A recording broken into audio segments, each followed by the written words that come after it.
अस्सलामु अलैकुम। आज मैं आप सबके लिए असहाबे कहफ का वाक़या लेकर आई हूँ। असहाबे कहफ कौन थे जो अल्लाह के हुक्म से 300 से ज़्यादा साल तक एक गार में सोए रहें। ईमान को ताज़ा कर देने वाला वाक़या है, तो वीडियो को आखिर तक ज़रूर देखें। और जो लोग इस चैनल पर नए हैं, चैनल को सब्सक्राइब करना ना भूलें। तो आइए शुरू करते हैं।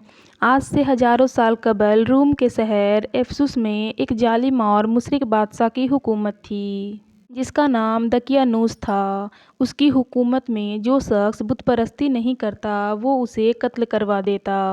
ईसा अलैहिस्सलाम के आसमान पे उठा लेने के बाद ईसाइयों का हाल बेहद ख़राब और बदतर हो गया। लोग बुत परस्ती करने लगे और दूसरों को भी बुत परस्ती के लिए मजबूर करने लगे।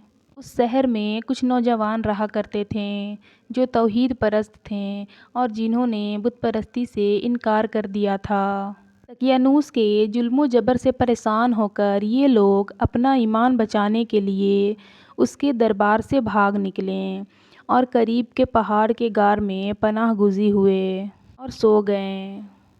वो लोग 300 से ज़्यादा अरसे तक उसी हाल में सोते रह गए। दकियानूस ने जब उन लोगों को तलाश कराया और जब उसको मालूम हुआ कि वो लोग गार के अंदर हैं, तो वो बेहद नाराज़ हुआ और गैजो गजब में ये हुक्म दे दिया कि गार को एक संगीन दीवार उठाकर बंद कर दिया जाए, ताकि वो लोग उसी हाल में रहकर मर जाएं और उन लोगों के लिए वही गार कब्र बन जाए। मगर दकियानूस ने जिस आदमी के सुपुर्द ये काम दिया था, वो बेहद नेक दिल और साहिब ईमान आदमी था। उसने असहाबे कहफ की तादाद और उनका पूरा वाक़या एक तख्ते पर लिखकर तांबे के संदूक के अंदर रख दिया, दीवार की बुनियाद में रखवा दिया और उसी तरह की एक तख्ती शाही खजाने में महफूज करा दी। कुछ दिनों के बाद दकियानूस बादशाह मर गया और सल्तनतें बदलती रही, यहाँ तक कि एक नेक दिल और इंसाफ परस्त बादशाह जिसका नाम बेदरुस था, वो तख्त नशीन हुआ, जिसने 68 साल तक शान शौकत से हुकूमत की। उसके दौर में मजहबी फ़िरकाबंदी शुरू हो गई। बाज़ लोग मरने के बाद उठने और क़यामत का इनकार करने लगे। कौम का ये हाल देखकर बादशाह रंजो गम में डूब गया और वो तन्हाई में एक मकान के अंदर बंद होकर अल्लाह की बारगाह में निहायत बेकरारी के साथ दुआएं करने लगा। या अल्लाह, कोई ऐसी निशानी जाहिर फरमा दे ताकि लोगों को मरने के बाद ज़िंदा होकर उठने और क़यामत का यकीन हो जाए। बादशाह की ये दुआ मकबूल हो गई और अचानक से बकरियों के एक चरवाहे ने अपनी बकरियों को ठहराने के लिए उसी गार को मुंतखब किया और दीवार को गिरा दिया।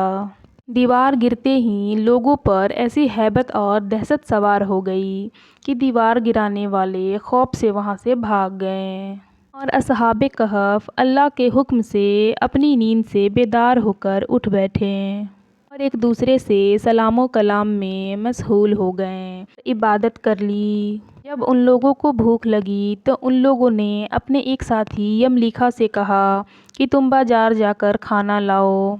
निहायत खामोशी से ये मालूम करो कि दकियानूस हमारे बारे में क्या जानता है। यमलीखा गार से निकलकर बाज़ार गए और ये देखकर हैरान रह गए कि शहर में हर तरफ इस्लाम का चर्चा है और लोग एलानियत और ईसा अलैहिस्सलाम का कलमा पढ़ रहे हैं।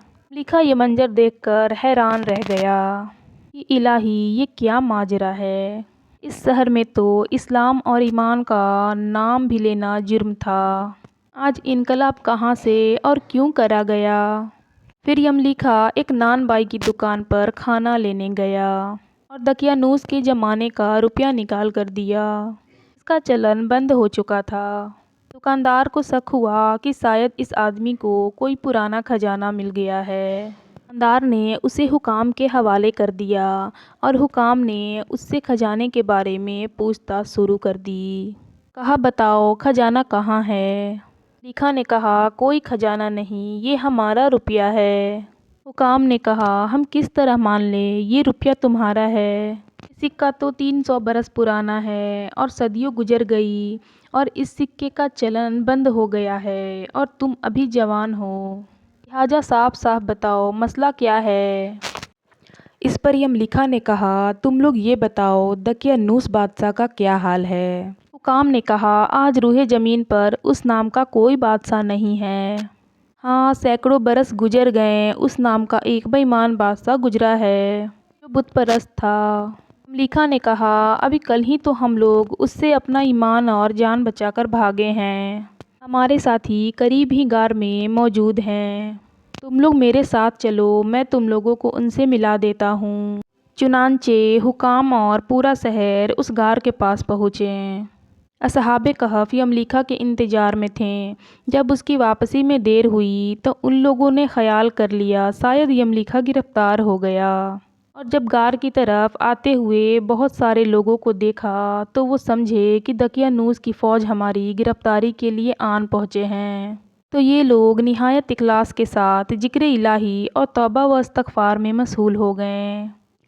حکام نے غار پر پہنچ کر تانبے کا صندوق برآمد کیا اور اس کے اندر سے تختی نکال کر پڑھی تو اس تختی پر اصحاب کہف کا نام لکھا تھا، اور یہ بھی تحریر تھا کہ یہ مومنوں کی جماعت اپنے دین کی حفاظت کے لیے دقیانوس بادشاہ کے خوف سے اس غار میں پناہ گزین ہے۔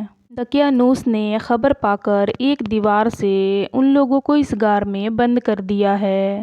ہم یہ حال اس لیے لکھتے ہیں کہ کبھی یہ غار کھلے تو لوگ اصحاب کہف کے حال پر مطلع ہو جائیں۔ حکام تختی کی عبارت پڑھ کر حیران رہ گئے اور ان لوگوں نے اپنے بادشاہ بیدرس کو اس واقعے کی اطلاع دی۔ فوراً ہی بیدرس بادشاہ بھی وہاں پہنچ گیا تو اصحاب کہف غار سے نکل کر بادشاہ سے ملاقات کی اور سارا ماجرا بیان کیا۔ یہ سب سن کر بیدرس بادشاہ سجدے میں گر کر خداوندی کا شکر ادا کرنے لگا کہ میری دعا قبول ہو گئی، اور اللہ تعالیٰ نے ایسی نشانی ظاہر کر دی کہ مرنے کے بعد زندہ ہو کر اٹھنے کا ہر آدمی کو یقین ہو گیا۔ اصحاب کہف بادشاہ کو دعائیں دینے لگے کہ اللہ تعالیٰ تیری بادشاہی کی حفاظت فرمائے، ہم تمہیں اللہ کے سپرد کرتے ہیں۔ پھر اصحاب کہف نے السلام علیکم کہا اور غار کے اندر چلے گئے اور سو گئے۔ اسی حالت میں اللہ تعالیٰ نے ان لوگوں کو وفات دے دی۔ وہاں لوگوں نے ایک عظیم عبادت گاہ تعمیر کروا دیا اور تمام شہر میں اس دن کو عید کا دن مقرر کر دیا گیا۔ امید کرتی ہوں آپ لوگوں کو یہ واقعہ پسند آیا ہوگا۔ اللہ سے دعا ہے کہ ہم سب کا خاتمہ اللہ ایمان پر فرمائے۔ آمین۔